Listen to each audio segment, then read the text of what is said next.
that second skill, I'm not sure if I pointed long enough to tell, but it's just another heal. One heals you by 30% when you hit 50% HP. The other one is the other way around. So yeah, either get 2/3 dead, heal yourself by half, or get half dead, heal yourself by a third.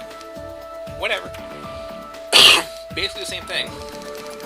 The only difference is if you're taking that much damage or not, I guess. And, you know, I have the antidote skill, which there would be some strategy in putting some points into that to make sure I don't get poisoned. But I haven't seen anything that poisons me yet, and if I do, I can change it mid-combat. Crank it way the heck up. And I'm fairly sure I won't get poisoned anytime soon, because I haven't been finding any antidotes lying around. Which is that required. I can't use it anyway. What else was I doing here? I think we're getting ready to wrap this video up, actually. Which might mean you have to click through one more if you're watching this on YouTube, because I'm recording in 90-minute chunks and having to break it up. But, it's not a good game. It has nothing to offer anyone, and the deeper you dig, the worse it gets. It's like the gift that keeps on giving in that regard. I'm sure, as I continue to play, I'll find more and more things that are just totally stupid, poorly designed, make no sense, creep me out, and waste my time. Especially when I start doing the whole grinding through dungeons thing. Apparently, the last 3 characters in the game, to get them into your party, for each one, you have to run through roughly 50 optional dungeons to bring up their little share percentage to the point where they're in your party. 50 per character. And like I said, I researched the hell out of this game because I need to know how this stuff works. The only way to do it was the one FAQ that somebody's written. But yeah, 50 per character. 50. For each. And it's not like over the course of the game. The opportunity to do this shows up at the end of the game. You have to get the percentage points from the other ones onto the one you want. And it's basically all of them. Because last 10% won't transfer. So yeah, towards the end of the game you just have to go through really the same dungeon even, because each one switches different stats around. And you have to run through this dungeon 50 times in a row, the whole thing, fight the boss again each time. Or maybe just find some item in there, or whatever the requirement is. But that's an amazing amount of tedium.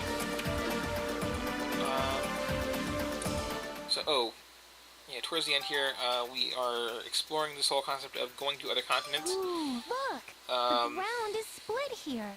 Did this happen during some great so much more talking than necessary. I thought we were already doing this, but yeah, basically there are 4 continents floating around, and they're on this weird rotation where you have to wait for them to show up. And the idea is that you just like grind around to the one you're on until the one that you want to go to shows up, and you can walk across over to it, and you're stuck there for a while doing other stuff, which is kind of interesting. But like this game likes to do when it has a concept that might be kind of interesting, there's an option to just wait for the one you want to show up. So, you know, it's not like you're timed or anything. You just hit an option and they cycle through them and, okay, here's the Wii. You can go over there now and mess with those dungeons, which have nothing at all to do with the system in question. There's a couple of ideas that this game approaches, which, if properly developed in another game, would be good. That's about the best I can say about it. Like, I could totally see making a game based on the whole console war concept, just made literal. Like, do it as a strategy game, where, you know, each faction is a different company, playing to their strengths as far as what they can do. You know, so like Nintendo or the standard for Nintendo would have the market cornered on, you know, nice cheap units that are really cost effective, and they can just swarm you with them. Sony would have the like really big, expensive, heavy artillery stuff. This is the Sky I Harbor guess area, where two Microsoft would landmasses have come in something to contact play up with the one whole another. fact that people like their It networking doesn't things really more than mean the everybody ground is else. split. You get more fun with I old see. generations So too, really. how do I cross over? Should I jump? Should I shout? You know, Wahoo! the Sega Army has blast processing. Why not Units from slap Super on don't some have mode overalls 7 and a red effects. hat while you're at it? They can Actually, spin around and hit we all use a the bridge to cross targets over. around them. It writes itself if you do it properly. Permit to get the bridge lowered. Now we can use it anytime. Honestly, I'm not going to just start working on that. But yeah, look how long that conversation was that I wasn't paying any attention to it all. And oh yes, the process of going to another continent is called terraportation, which just reminds me of transfaring, if you get the joke. If you don't, it's really not worth explaining. And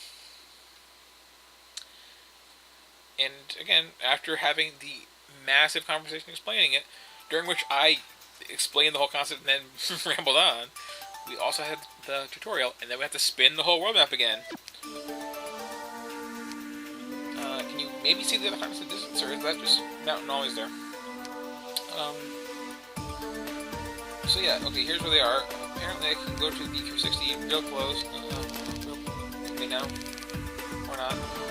And apparently the time when that passes when I watched this extra little cutscene that I had sitting around in the pile. And you'll notice that they're not talking in this one.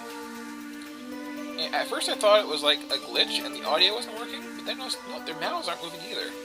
I guess this entire conversation is just taking place psychically between these two. Because, you know, for this game on this system with Blu-ray storage discs that hold a ton, and we have no real, like, actual animation play or massive wads of different textures for dungeons and characters. You know, we didn't have enough of a budget, apparently, to voice act every conversation.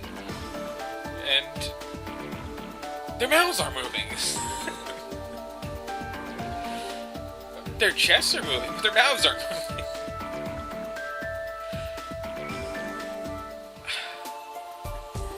You find new ways to disappoint me. Although, you know, on the upside, I don't have to listen to the voice acting for this conversation. So that's something.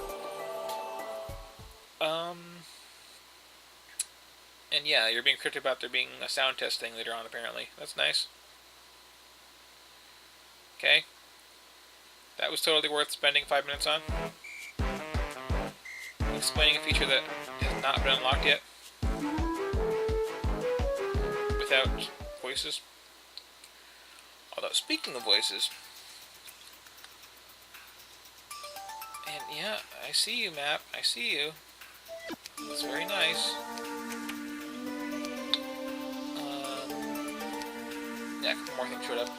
Oh, apparently I missed the chance to hop over to Xbox Land by watching that conversation. Oops. But, yeah, speaking of voice acting, I did promise last time to do this. Let's go down and set up the Japanese voices. And I think I said screw it, just saving it here, did I? Yep. So I'm gonna have to watch that conversation again, you won't have to. But yeah, let's put in Japanese voices and see how bad it is in its native tongue, shall we? Let me just pull up an old cutscene. I think this is the one that has all three of them talking. Either that or it's the one right before that, or after it, or no, yeah, it's just these two. プラネティウムの鍵のかけらもう見つけたよ。道草しないで早く次の大陸行こう。急いじゃダメですネプネプ。モンスターで困ってるのはどこの大陸も同じです。町の人が困ってたのに放っておけるですか？ So yeah, it's pretty bad in Japanese too. I think this is actually worse because here they got voice actresses who would commit and put in the proper creepy emotion to their performances, whereas the English ones just totally phone it in. And, you know, I kind of like the shared suffering notion that nobody's having a good time than the notion of people, like, trying to make it fun for me. That's just me. And yeah, I forgot to save it again. Oh well. Didn't miss much. That's it. See you next time.